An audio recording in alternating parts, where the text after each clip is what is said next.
Hello বন্ধুরা, কেমন আছো সবাই? দেখো, আজকে আমি আর বাবা একটু দরকারে বেরিয়েছিলাম। আর তার জন্য ভাবলাম বাজারে গিয়ে একটু বাজারও করে নিই, তার জন্য বাজারের দিকে যাচ্ছিলাম। তো দেখো, বাজারে গিয়ে দেখছি চারিদিকে এরকম ব্যারিকেড করে ঘিরে দিয়েছে, কারণ আজকে মুখ্যমন্ত্রী মমতা বন্দ্যোপাধ্যায় আসবে, উনি রোড শো করবে আজকে ঝাড়গ্রামে, তার জন্য দেখো সব সব সাজিয়েছে আর কি।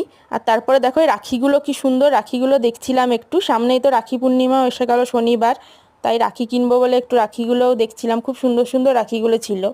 তারপরে রাখি কিনে নিয়ে চলে গেলাম হচ্ছে লটারি কাটতে। আমার বাবা বাজারে গেলে লটারি কাটবেই যদি কোনো সময় লাগে। আর তারপরে গেলাম হচ্ছে টুকটাক কিছু বাজার করতে, সবজি বাজার কিছু ছিল না, তার জন্য টুকটাক কিছু বাজার করতে গেছিলাম। তো তারপরে দেখো এখান থেকে আলু নিয়ে নিলাম, ওখান থেকে কিছু সবজি নিলাম। আর তারপরে এখান থেকে বাবা নিচ্ছিল বেগুন। তো এই টুকটাক বাজার করে চলে আসলাম। আর দেখো পায়রাগুলো কি সুন্দর, এখানে পায়রাগুলো কি সুন্দর লাগছে দেখতে, খাওয়াচ্ছিল। আর তারপরে আমিও একটু খেয়ে নিলাম মিষ্টি, কিছু খাবো না সেটা কি করে হয়, বাজার যাব। আর তারপরে টোটো করে বাড়ি চলে আসলাম। তো ভিডিওটা এতটাই ছিল, দেখা হবে পরের ভিডিওতে, ততক্ষণের জন্য ভালো থেকো।